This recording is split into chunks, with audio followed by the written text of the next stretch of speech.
आणि आता घेणार आहोत महत्त्वाच्या बातम्यांचा वेगवान आढावा सुपरफास्ट 50 मधून।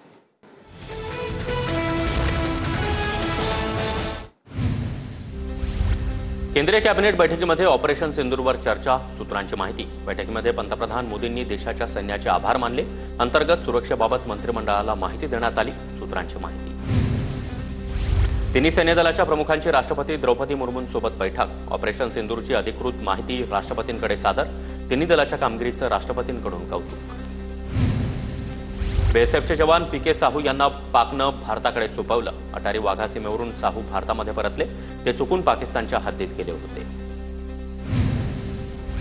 पंतप्रधान मोदींच्या इशाऱ्यानंतर पाकिस्तान घाबरला। आम्ही दहशतवाद्यांसोबतचे सर्व संबंध तोडले। पाकचा संरक्षण मंत्री ख्वाजा आसिफचं एका मुलाखतीमध्ये वक्तव्य। भारतानं पाकच्या चौक्या उडवल्या। पाकच्या चौक्या उडवल्याचा आणखी एक व्हिडिओ समोर।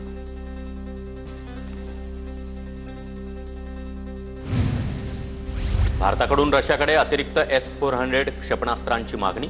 रशियाकडून 5 पैकी 2 S-400 क्षेपणास्त्र भारताला मिळणं बाकी। रशिया देखील उर्वरित क्षेपणास्त्र देण्याबाबत सकारात्मक। अटारी बॉर्डरवर पुन्हा तिरंगा फडकवला। युद्धजन्य परिस्थितीमुळे अटारी बॉर्डरवरील तिरंगा उतरवण्यात आला होता, तर पाकिस्ताननं अजूनही बॉर्डरवर त्यांचा ध्वज लावला नाही।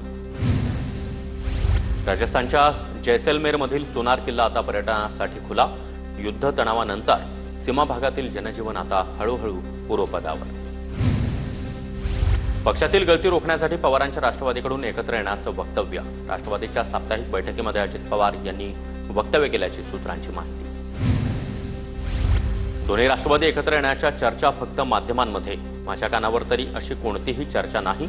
शरद पवारांच्या राष्ट्रवादीचे नेते अनिल देशमुख यांची प्रतिक्रिया। माझ्या मनामध्ये काय आहे हे तुमच्या कानात सांगतो, देशमुखांचं मिश्किल उत्तर। हर्षवर्धन सपकाळ आणि सचिन अहिर यांनी शरद पवार यांची भेट घेतली। पवार आणि सचिन अहिर यांचा एकाच गाडीतून प्रवास। आदिवासी सर्वेक्षणासाठी मुंबईमध्ये महत्त्वाची बैठक सुरू। आदिवासी विकास मंत्री अशोक उईके यांच्या अध्यक्षतेखाली बैठक।